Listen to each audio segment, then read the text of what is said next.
right, guys, my name's Rob Gray. I'm the head pro here at DropShot. I play senior pro events around the country, and I work with Chris on developing lesson plans for the dink and drop trainer. So the reason we dink is there's two reasons. One, we dink to get the ball onto the ground so it's not an attackable ball.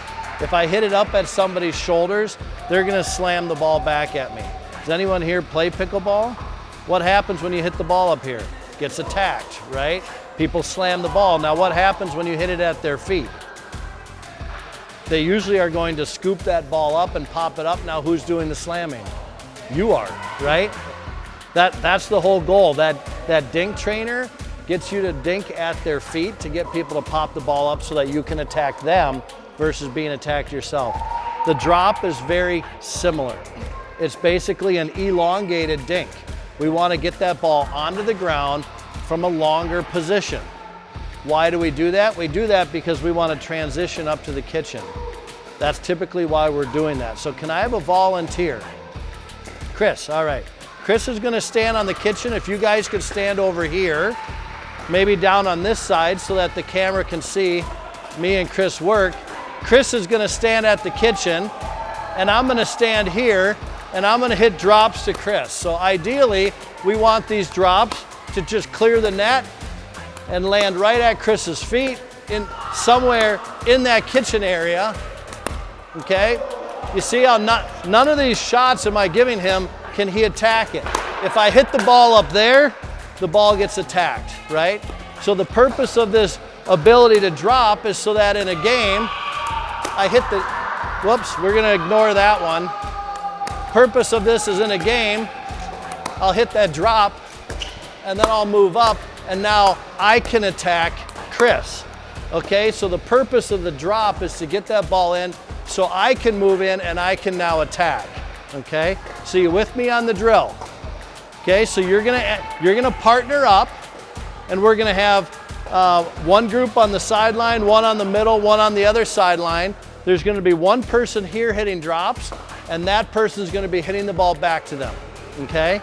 We're gonna do that for about 3 or 4 minutes and then we're all gonna get a drop trainer and practice with the trainer and then we're gonna come back and rate our improvement, okay? So go ahead and partner up. All right, so do you hit a lot of drops? Or are you mostly driving? I have issues with that. Yeah. Not after today. You get yourself a drop trainer and they're gonna solve all your problems. Did that feel a little chaotic? Yeah. What was your name? Robert. Robert? Yeah. All right. Robert's clearly played before. His drops were looking pretty good, so he's hit a few of them before. All right. But it felt a little chaotic, didn't it? I mean, we actually had a ball go on the other court, okay, doing this drill. Balls were flying all over and we're getting in each other's way, right? That's not abnormal, that happens. This is a new skill set for people. Don't feel bad about it, but we're gonna get you better at it, okay? So we have drop trainers over here. We're all gonna come grab one and then I'm gonna demonstrate how we put it on our paddle.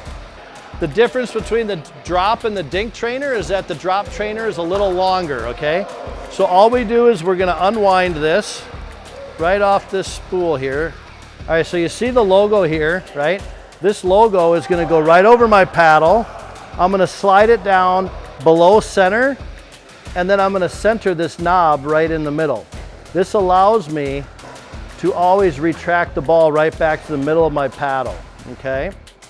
So I'm gonna demonstrate how we use this, okay? So you can see how long this is, right? This is simulating that we're hitting what we call a third shot drop or a drop shot, okay? So if you watch me, I'll practice this way. I'm gonna practice hitting that ball out in front of me and hitting drop shots as if they would fall over the net right at my opponent's feet, okay? You see how I did that? Now the important part here is how do we do this? Okay, I see a lot of people trying to hit drop shots that are bringing their paddles way back here. And if you're bringing your paddle way back here with your backhand or way back here with your forehand, you're generating too much pace to hit that ball softly and to get it to land. We want it to drop over the net. That's what a drop shot is. If I bring it back here, I'm gonna have too much paddle speed. So I wanna make sure I keep my paddle out in front. So watch my paddle position. I never bring it back behind my body. It's always in front with very little backswing. Whether I'm doing forehand or backhand, it doesn't matter. As soon as yes, if I pull it back here, you see as soon as I pulled it back, that ball slung back at me. That is simulating a counter attack, okay? So if I bring my paddle way back here and hit it hard, it's not dropping now. Now my opponent's taking that ball chest high, they're counter attacking me, and the ball's coming back fast, okay? That's not the purpose of the drop shot. So this trains you to not take that big backswing. This tool trains you just to keep that paddle out in front. See, we'll see if you can do it without flinching. That was pretty good. You won a lot of staring contests as a kid, didn't you? All right, so any questions on how to hit the drop shot? Okay, we're gonna have to spread out 3 people on each side because these are longer units than the dinks. And we're gonna have you again on sideline, middle, and other sideline practicing with this trainer. Yep, the key is to get that nice contact with a little bit of a retraction of that ball so that you're ready to hit the next one, because that's what it is in pickleball, right? I mean, we hit the ball, then we got to get ready for the next shot. Well, an interesting fact I tell people is dinking really comes after dropping. Right? Like you have to drop a ball into the kitchen in order to get up to the kitchen and dink. Yeah. Right? Right. Dinking's easier, right? Yeah. And dropping's harder, which is why a lot of people don't ever dink in their game. But if you don't learn how to dink, you know, you're gonna cap yourself out as an intermediate player. Right? So it's a skill set we all have to learn. So we can do the same drill with our backhand, okay? Just a nice follow through and a slight retraction of that paddle to get ready for the next shot, okay? Notice how everything, even with my backhand, I'm keeping all my contact out in front. And whether I'm aiming at the side or the middle, I'm not getting that ball ever above 6 feet because I want that ball to simulate a drop over the net, okay? So we're gonna practice that. And if you're feeling really gutsy, you can go from forehand back to backhand and you can alternate, okay? But let's first make sure we're comfortable with our backhand. And I'll walk around and make sure we're comfortable, okay?